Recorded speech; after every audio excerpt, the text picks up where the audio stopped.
Hello, this is Run the Numbers. My name is Jason, and we're on the go. We're in motion. That means this video is part of the warm-up series on this Run the Numbers channel. We're on the go in motion, in particular at a cool spot. My family and I, we wanted to come down to the 3rd Street Promenade area of Santa Monica. So yeah, this is the picturesque setting a couple streets over, and thought this could be a wonderful place to put another video together. This video part of our 100 videos challenge. That's a whole challenge all to myself that I've made self-imposed, where I'm trying to make 100 videos published to YouTube in 100 days. So yeah, that's in a big effort to make sure I have a whole lot of content out there put to YouTube, and all of this is to help you on your personal finance journey. So today I just want to give a bit of an update to make as content, and this update is specifically to one of the commentaries of a credit card I happen to use, and that is the Chase Freedom Flex. Now, that's actually a video. That's a credit card that you can check out a previous video where I go into more in-depth analysis about why I use the Chase Freedom Flex, and hi there, got a lot of friendly folks going by. Little bit of something we gotta just let the crowd go through. Okay, getting back to talking about the Chase Freedom Flex.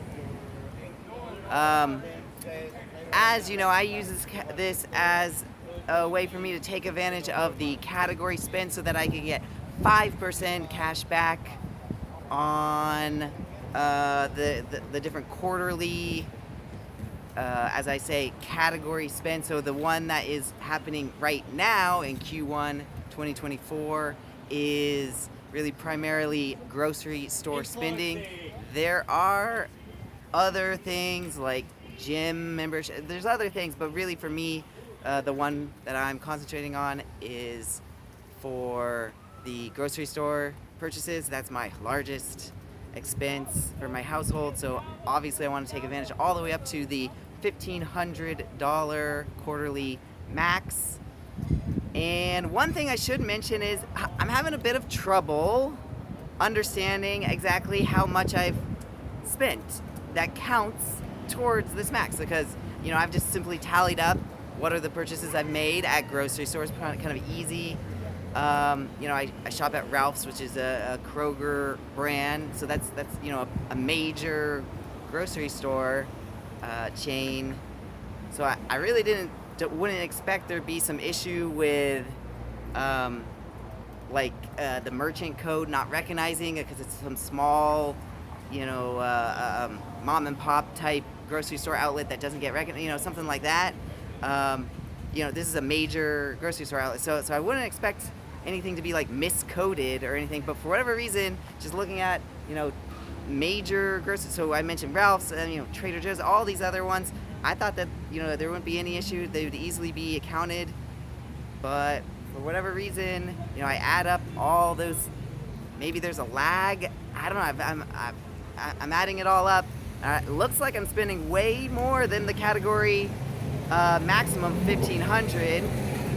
However, it keeps telling me, I can have all the way up to what is the equivalent of the 5% back on that $1,500 is $75 for the quarter. They keep telling me, basically I've only amassed, I think, somewhere around like in the 40s, 45, 46, 47, something like that.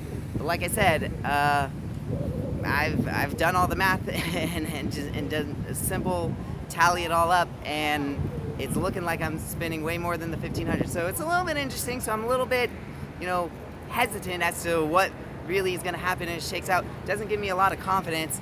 I kind of want like an accurate progress, looking at the progress bar, how well you are doing to get all the way to maxing out the benefit. I'm expecting that to be accurate and timely, but for whatever reason, a little bit of difficulty there. So not the loveliest of user experiences there. So just a little bit of gripe I got to mention. Maybe that's something you're noticing too, if in fact you have the Chase Freedom Flex, and you're maybe you already understand like, oh, okay, there's a lag, things need to be cleared, a whole statement needs to go through, something needs to happen. Maybe I've never noticed that in the past. Anyway, this is just to say some weirdness going on, not so happy with that, but I want to give the update as to, there's already been an announcement as to what the next category or categories, sometimes it's kind of something of a combination, category for Q2 of 2024. So I've looked ahead, and for Q2 2024 on the Chase Freedom Flex rewards calendar there's the announced new categories, which are Amazon.com. That's not going to be something I'm too interested in because I already get a full 5% with Amazon's own credit card, so which I of course use being a Prime member. All this I've gone into the length in other videos as to how that's something I do. So that one totally, not going to do spending on Chase Freedom Flex to Amazon.com. That's not going to happen for me, at least. I should make you aware of. I believe Amazon.com is one. The others, I think something on like hotels of various kinds. That one at 2, I kind of glossed over. Didn't really read into too much of it. Maybe that's not even accurate. I don't know. I saw something about hotels. And again, I don't do all that much traveling. I don't expect to really do any traveling in the next quarter. So that too, not too interesting. The one that did sort of pique my interest, the one that did catch my attention it said restaurants. So kind of dining purchases. And I'm imagining that is something that can count both where you dine in as well as you take out any really food dining type options. Now, I don't know too many of the specifics, and I'm not, sort of paying attention too much to the specifics intentionally, just simply because I don't really think, in terms of knowing my family's expenditures, knowing that this is really not going to be a large category spend. So if we happen to be, dining out for some special occasion that comes up, maybe we'll sort of like, keep top of mind. Oh, okay. So for this that comes up, let's go ahead and reach into the wallet for the Chase Freedom Flex to get all the way up to 5%. But really, I don't see us going anywhere near the 1,500 quarterly max. But for the few times that we do, sure, we'll reach her. So I definitely anticipate my spending for the Chase Freedom Flex in the next for April, May, and June to in fact go way down, especially compared to the mini purchases I've been doing for a grocery store, the grocery store category. So just want to give that update that in fact, spending on the Chase Freedom Flex, anticipating it to go way down, just simply because the categories are appealing for this next coming quarter, but don't really see it being the big showstopper. So hope that update helps you in some way if you in fact use the Chase Freedom Flex. Kind of keep these details top of mind as they could help you as you see fit. If you don't use the Chase Freedom Flex, definitely look into it. Maybe go see some of the other videos I've made about how I use credit cards. I'll put the link to that video in the description. That's one of the way earlier videos that I've done, how I use credit cards. And I do go into the using specific ones, including Chase Freedom Flex.